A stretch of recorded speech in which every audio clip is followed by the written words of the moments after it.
రైతులకు తెలంగాణ రైతాంగానికి అదిరిపోయే శుభవార్త. సో తెలంగాణ రైతులకు రుణమాఫీకి సంబంధించి ప్రణాళిక సిద్ధం చేస్తున్నకి మనకి రేవంత్ రెడ్డి సర్కార్. సో రేవంత్ రెడ్డి సర్కార్ రుణమాఫీకి సంబంధించి సిద్ధం అయితే చేస్తుంది. రైతులకు ఇచ్చిన 2 లక్షల రుణమాఫీ హామీకి సంబంధించి సో ప్రణాళిక అయితే సిద్ధం చేస్తూ ఉన్నారు.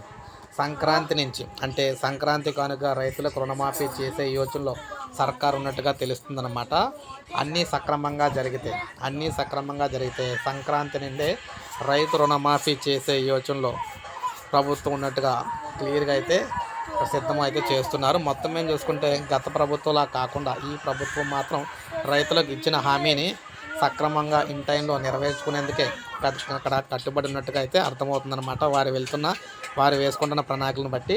సో తొందరలోనే మనకి రైతులందరికీ కూడా తెలంగాణ రైతాంగానికి రుణమాఫీకి సంబంధించి అప్డేట్ అయితే రాబోతుంది. సో ఒక లైక్ చేయండి. రుణమాఫీకి సంబంధించి ఎదురు చూస్తున్న వాళ్ళందరూ మన ఛానల్ సబ్స్క్రైబ్ చేసుకోండి. ఎప్పటికప్పుడు లేటెస్ట్ అప్డేట్స్ వీడియో రూపంలో అందిస్తూ ఉంటాను మీకు.